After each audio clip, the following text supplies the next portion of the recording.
Bonjour, je fais suite à vos deux mails qui vont à la même chose. Ils ont pour point commun la cybernétique.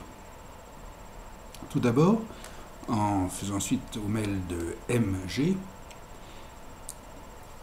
qui fait remarquer que le décubitus dorsal est une condition essentielle, principale ou nécessaire de la psychanalyse. Cependant, l'ouvrage, le traité, la synthétique, qui a fait la démonstration de cette condition du décubitus dorsal, continue après à faire une démonstration du fait que la cybernétique est aussi une condition de la psychanalyse. C'est-à-dire la télémédecine, l'Internet, etc. C'est-à-dire que pour se mirer dans la fonction psychique, il faut une disposition anatomique et il faut un miroir. Et en l'occurrence, un miroir intelligent, s'il s'agit du psychisme. Donc il faut ces deux choses-là. Et de cette manière, Freud a montré, le début de la psychanalyse a montré qu'on pouvait faire une psychanalyse uniquement sur des textes, Schreber par exemple, ou bien sur des statues, sur des œuvres d'art. Donc pas nécessairement uniquement le décubitus dorsal, même s'il est peut-être toujours en effet nécessaire.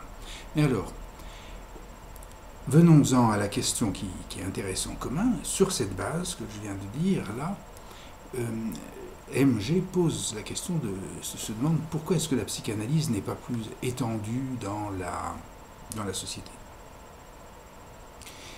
Eh bien, c'est précisément que la société refoule la cybernétique. Comme un enfant, durant son développement, pendant un bref instant, pendant un certain moment, refoule le fait que derrière le miroir, il y ait une image. D'abord, il ne l'intègre pas du tout, et avant de l'accepter, il passe par des phases de refoulement de ça.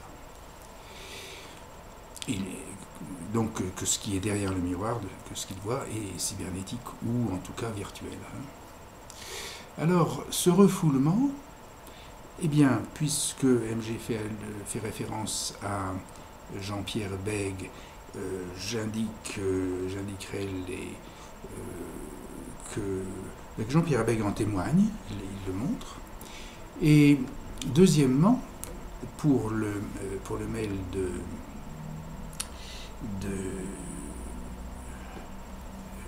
JMG,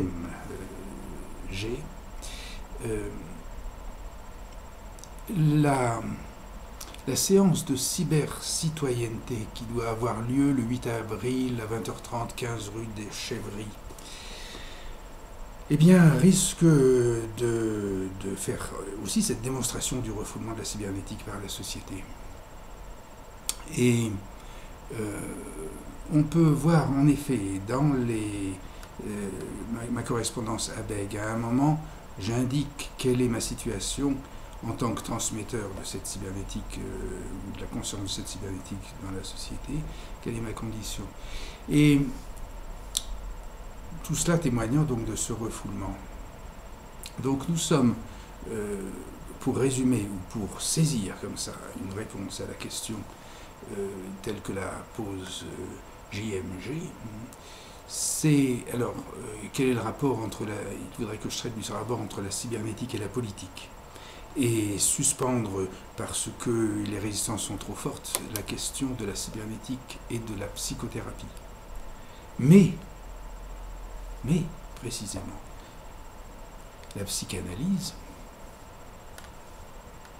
ou la cybernétique, c'est la thérapie de la politique. Alors, comment traiter de la cybernétique et de la politique sans traiter de la cybernétique et de la thérapie? Nous serions devant une difficulté qui peut se voir à de nombreux autres exemples. Ce que j'observe, ce que je travaille, il y a aussi des textes en ce moment là-dessus, avec le Parti Pirate le montre tout à fait, quoique c'est très compliqué, très masqué, très fouillis. Mais par exemple, un monument qui s'appelait Gregory Bateson, c'est le fils de celui qui a créé le mot de génétique. Eh bien, ce Bateson, qui est très connu, qui est un des plus grands écologistes du siècle précédent, enfin du XXe siècle, ne citait jamais le terme de cybernétique, tandis qu'il avait de nombreuses années travaillé avec Weiner au moment de la création de la cybernétique. Voilà donc quelques petits indices ou matières à réflexion.